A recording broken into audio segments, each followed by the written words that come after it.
Once the United States was established, dissent became part of the natural order of things. Farmers in western Pennsylvania rose up against excise taxes on whiskey. The Shawnee leader, Tecumseh, forged a short-lived indigenous confederacy to fight American expansion into the Ohio River Valley. Federalists protested vigorously against the War of 1812. The Cherokee resisted their forced removal west of the Mississippi. The Lowell mill girls and other factory workers attempted to organize for better wages and working conditions.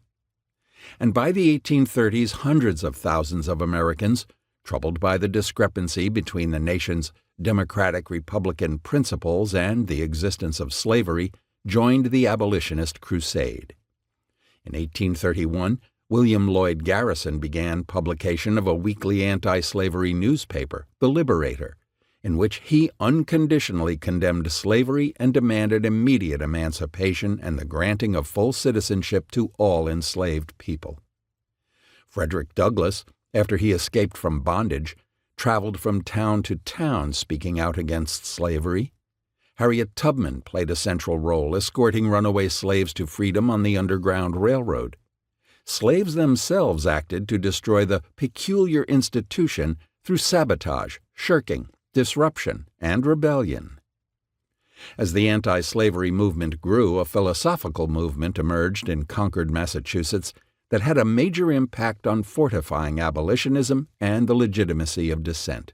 Ralph Waldo Emerson, Henry David Thoreau, and Margaret Fuller, influenced by Platonism, the Romantic movement, and German philosopher Immanuel Kant, developed a new way of looking at the individual's place in the world, transcendentalism. And the writings of Emerson, Thoreau, and Fuller have inspired dissenters ever since.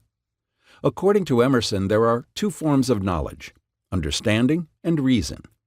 Understanding is externally imposed knowledge, the knowledge we get through formal education and books, whereas reason is the innate intuitive capacity that each individual has for recognizing truth and beauty. To Emerson, reason is the highest human faculty. It is an intuitive awareness of where our wisdom lies. He argues that, in order to live a meaningful life, each individual must strive to transcend the narrow confines of externally imposed knowledge and cultivate this intuitive wisdom.